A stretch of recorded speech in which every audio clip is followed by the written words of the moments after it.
मेरा दुख मेरा दीपक है। जब मैं अपनी मां के गर्भ में था वह ढोती रही ईंट। जब मेरा जन्म हुआ वह ढोती रही ईंट। जब मैं दुधमुहा शिशु था वह अपनी पीठ पर मुझे और सर पर ढोती रही ईंट। मेरी मां माईपन का महाकाव्य है। ये मेरा सौभाग्य है कि मैं उसका बेटा हूं। मेरी मां लोहे की बनी है। मेरी मां की देह से श्रम संस्कृति के दोहे फूटे हैं। उसके पसीने और आंसू के संगम पर ईंट गारे, गिट्टी पत्थर, कोयला सोयला, लोहा लक्कड़ व लकडेडी सकड्डी के स्वर सुनाई देते हैं। मेरी मां के पैरों की फटी बिवाइयों से पीप नहीं प्रगीत बहता है। मेरी मां की खुरदरी हथेलियों का हुनर गोइंठा गोहरा की छपासी कला में देखा जा सकता है।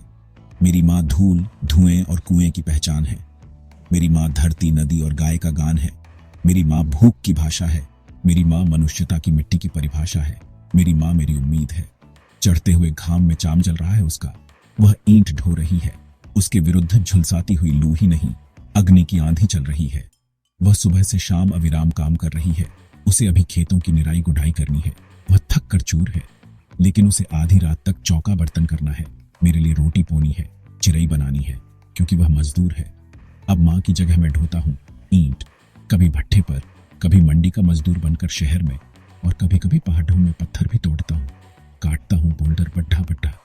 मैं गुरु हथौड़ा ही नहीं, घन चलाता हूं खड्डा खड्डा। टांकी और चकधारे के बीच मुझे मेरा समय नजर आता है। मैं करनी, वसूली, साहुल, सूता, रूसा व पाटा से संवाद करता हूं, और अंधेरे में खुद बढ़ता हूं दुख। मेरा दुख मेरा दीपक है। मैं मजदूर का बच्चा हूं। मजदूर के बच्चे बचपन में ही बदढ़े हो जाते हैं। वे बूढ़ों की तरह सोचते हैं।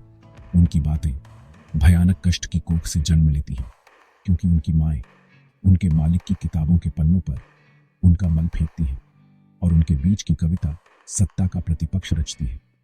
मेरी मां अब वही कविता बन गई है जो दुनिया की जरूरत है। लेखक युवा कवि गोलेंद्र पटेल, खजूर गांव, साहूपुरी, मुगल सराय, चंदौली, उत्तर प्रदेश, भारत। ऐसी पोएटिक जर्नीज के लिए कृपया लाइक, शेयर और सब्सक्राइब करना ना भूलें।